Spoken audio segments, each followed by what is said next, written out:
Hello friend, welcome back. आपके अपने YouTube channel learn book classes में आपका स्वागत है। आज हम लोग डिस्कस करेंगे सीटीपी की जो मास्टर सीरीज चल रही है उसकी अगली क्लास में। तो ऐसे क्वेश्चन होंगे जो कि आपके सीटेट के लिए बहुत ही महत्वपूर्ण होने वाले हैं। तो आइए आज का पहला क्वेश्चन डिस्कस करते हैं। देखिए, आज का पहला क्वेश्चन है कि मोनिका जो गणित की शिक्षिका है, राधिका से एक प्रश्न पूछती है। राधिका से उत्तर न मिलने पर वह तुरंत मोहन से दूसरा प्रश्न पूछती है। जब उसे महसूस होता है कि मोहन उत्तर बताने में संघर्ष कर रहा है तो वह अपने प्रश्नों के शब्दों को बतलाती है। वह अपने प्रश्नों के शब्दों को बदलती है।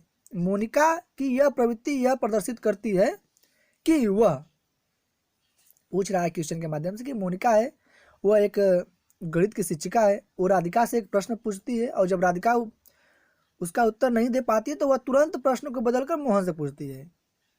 और जब मोहन भी उत्तर देने में संघर्ष कर रहा है तो वह अपने प्रश्नों को शब्दों को बदलती है। तो मोनिका यह प्रवृत्ति प्रदर्शित करती है क्यों? देखिए, ऑप्शन देखते हैं। मोहन का पक्ष लेकर लिंग भूमिकाओं में रूढ़िवादिता को बढ़ावा दे रही है। राधिका को किसी उलझनपूर्ण स्थिति में नहीं डालना चाह रही है।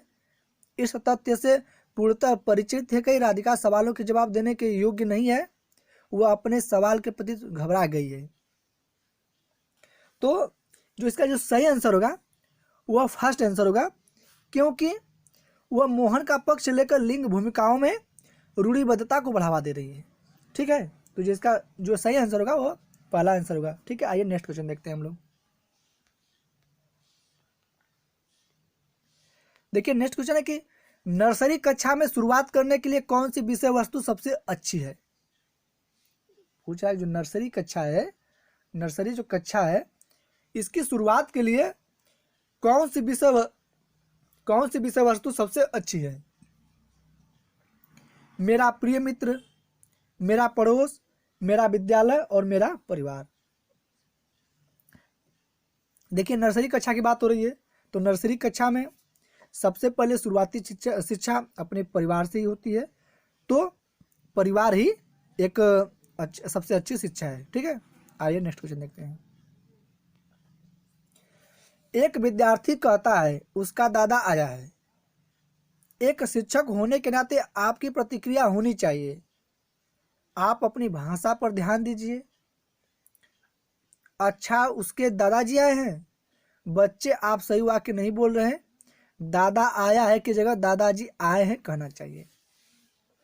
देखिए, एक विद्यार्थी कहता है कि उसका दादा आया है तो शिक्षक ये प्रतिक्रिया होनी चाहिए कि बच्चा सही उच्चारण कर सके। ठीक है, तो जो इसका सही आंसर होगा वो डी ऑप्शन सही होगा, क्योंकि दादा आया है की जगह उनको बताना चाहिए कि दादाजी आए हैं, यह कहना चाहिए बच्चे को। ठीक है, तो एक शिक्षक होने के नाते आप बच्चों को यह प्रतिक्रिया उसको सिखाएंगे कि आप सही भाषा का प्रयोग करें। ठीक, नेक्स्ट क्वेश्चन। बुद्धि लब्धांक के आधार पर विभिन्न समूहों में विद्यार्थियों का वर्गीकरण उनकी स्वगरिमा को डैश है, उनके शैक्षणिक निष्पादन को डैश है। घटाता प्रभावित नहीं करता, बढ़ाता घटाता, बढ़ाता बढ़ाता, घटाता घटाता। जल्दी से इसका आंसर कीजिए। देखिए, जो बुद्धि लब्धांक के आधार पर जो समूह में विद्यार्थी को जो वर्गीकरण में जो उनकी जो स्वगरिमा को ना ये घटाता है। क्या करता है? यह स्वगरिमा को घटाता है और उनके शैक्षणिक निष्पादन को भी घटाता है। तो जो इसका जो सही आंसर होगा वो डी ऑप्शन होगा। ठीक, नेक्स्ट क्वेश्चन। देखिए, शिक्षा का अधिकार अधिनियम 2009 के क्रियान्वयन के बाद कक्षा कक्ष देख लीजिए। एनसीएफ 2005, शिक्षा अधिकार का अधिनियम 2009 से इन दो चैप्टर से 2 क्वेश्चन 3 क्वेश्चन हर साल किसी भी पेपर में भर भर के आते हैं। तो आपको जो शिक्षा का अधिकार अधिनियम 2009 और एनसीएफ 2005 इसको रिवीजन करके जाना है परीक्षा में। ठीक, आइए इसका आंसर देखते हैं। जेंडर के अनुसार अधिक समझाती हैं, आयु के अनुसार अधिक समझाती हैं, आयु के अनुसार अधिक विषम जाती हैं और अप्रभावित है, क्योंकि शिक्षा का अधिकार विद्यालय में कक्षा की औसत आयु को प्रभावित नहीं करता। देखिए, जो इसका जो सही आंसर होगा वो सेकेंड ऑप्शन सही होगा, क्योंकि आयु के अनुसार अधिक समझाती हैं। शिक्षा का अधिकार अधिनियम 2009 यह कहता है कि जो आयु के अनुसार है वो अधिक समझाती हैं, ठीक है, न कि जेंडर के अनुसार। आइए नेक्स्ट क्वेश्चन देखते हैं। शारीरिक गतिक बुद्धि रखने वाले बच्चों की अंतिम अवस्था निम्नलिखित में से कौन सी हो सकती है? कवि, वाचक, राजनैतिक नेता और शल्य चिकित्सक। जल्दी से आंसर कीजिए। जो शारीरिक गतिक बुद्धि रखने वाले बच्चे की अंतिम अवस्था, तो इसका जो सही ऑप्शन होगा वो डी ऑप्शन, शल्य चिकित्सक। विज्ञान के प्रयोगों में सामान्यतः लड़के के उपकरणों का नियंत्रण अपने हाथों में लेते हैं और लड़कियों से आंकड़ों का वो रिकॉर्ड करने अथवा बर्तनों को धोने के लिए कहते हैं। यह प्रवृत्ति यह दर्शाती है कि लड़के उपकरणों को ज़्यादा कुशलता से संभाल सकते हैं क्योंकि वे इस प्रकार के कार्यों को करने में प्राकृतिक रूप से सक्षम होते हैं। लड़कियां नाजुक होने के कारण ऐसे काम करना पसंद करती हैं जिनमें ऊर्जा की खपत कम होती है। लड़कियां बेहतरीन अवलोकनकर्ता होती हैं और बिना किसी गलती के आंकड़ों का रिकॉर्ड रखती हैं। पुरुष और स्त्री की रूढ़िबद्ध भूमिकाएं विद्यालय में भी होती है। तो जल्दी से आप लोग इसका आंसर कीजिए। देखिए, विद्यालय के प्रयोगों में सामान्यतः लड़के उपकरणों का नियंत्रण अपने हाथों में लेते हैं और लड़कियों से आंकड़ों को रिकॉर्ड करने अथवा बर्तनों को धोने के लिए कहते हैं। यह प्रवृत्ति क्या दर्शाती है? यह प्रवृत्ति पुरुष और स्त्री की रूढ़िबद्ध भूमिकाएं विद्यालय में भी होती हैं। ये एक लैंगिक समानता है, ठीक है, जिसको हम लैंगिक पूर्वाग्रह भी कहते हैं। तो इसका डी ऑप्शन सही होगा। आइए नेक्स्ट क्वेश्चन देखते हैं। कक्षा का सिद्धांत कक्ष में शिक्षक और विद्यार्थी किस प्रकार जेंडर को डैश करते हैं? यह सीखने के वातावरण डैश क्या है? परिभाषित को कम प्रभावी बनाता है, व्याख्यायित पर कोई प्रभाव नहीं डालता, निर्मित पर प्रभाव डालता है और रूपांतरित को क्षुब्ध करता है। जल्दी से इसका आंसर कीजिए आप लोग। देखिए, जो कक्षा का सिद्धांत कक्ष में जो शिक्षक और विद्यार्थी जो किस प्रकार जेंडर को ना ये रूपांतरित करते हैं और यह सीखने के वातावरण को क्षुब्ध करता है, ठीक। तो इसका डी ऑप्शन सही होगा। आइए नेक्स्ट क्वेश्चन देखते हैं। अधिकांश बालक अपनी मातृभाषा सीख लेते हैं एक वर्ष की आयु में, 4 वर्ष की आयु में, 6 वर्ष की आयु में, 2 वर्ष की आयु में। तो देखिए, जो अपनी मातृभाषा है वो बच्चे 2 वर्ष की आयु में सीख लेते हैं, ठीक। देखिए, ये आपके हरियाणा टेट में पूछा है। तो ऐसे क्वेश्चन जो होते हैं आपके कभी कभी सुपर टेट में भी पूछे जाते हैं, लेकिन ऐसे क्वेश्चन स्पेशली यूपी टेट और सुपर टेट में पूछे जाएंगे, ठीक। आइए नेक्स्ट क्वेश्चन देखते हैं। बच्चे का सामाजिक विकास वास्तव में प्रारंभ होता है विद्यालय पूर्व अवस्था में, शैशवावस्था में, पूर्व बाल्यावस्था में और उत्तर बाल्यावस्था में। बहुत ही अच्छा क्वेश्चन है, जल्दी से आंसर आप लोग कीजिए। देखिए, जो बच्चे का जो सामाजिक विकास है ना वो पूर्व बाल्यावस्था में ही प्रारंभ हो जाता है, ठीक। तो इसका सी ऑप्शन सही होगा। देखिए, ये भी हरियाणा टेट में पूछा हुआ क्वेश्चन है, ठीक है। आइए नेक्स्ट क्वेश्चन देखते हैं।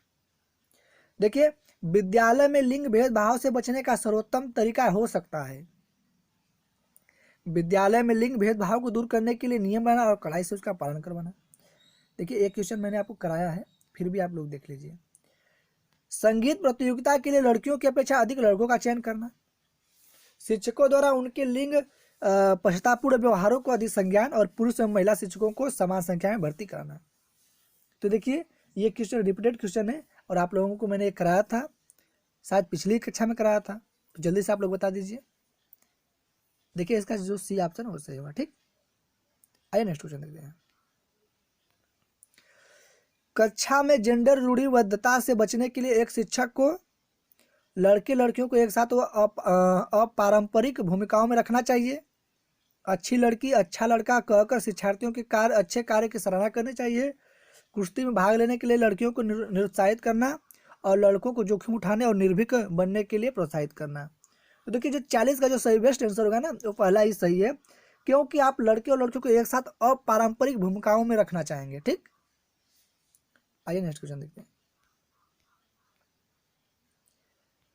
विद्यालयों को किसके लिए वैयक्तिक भिन्नताओं को पूरा करना चाहिए?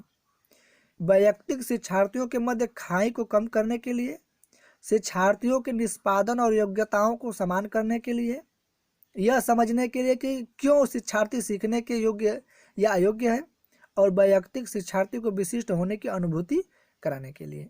तो देखिए जो 41 का जो बेस्ट आंसर होगा ना, वो आपका सी ऑप्शन से होगा कि यह समझने के लिए कि क्यों शिक्षार्थी सीखने के लिए योग्य है या अयोग्य है। ठीक, आइए नेक्स्ट क्वेश्चन देखते हैं।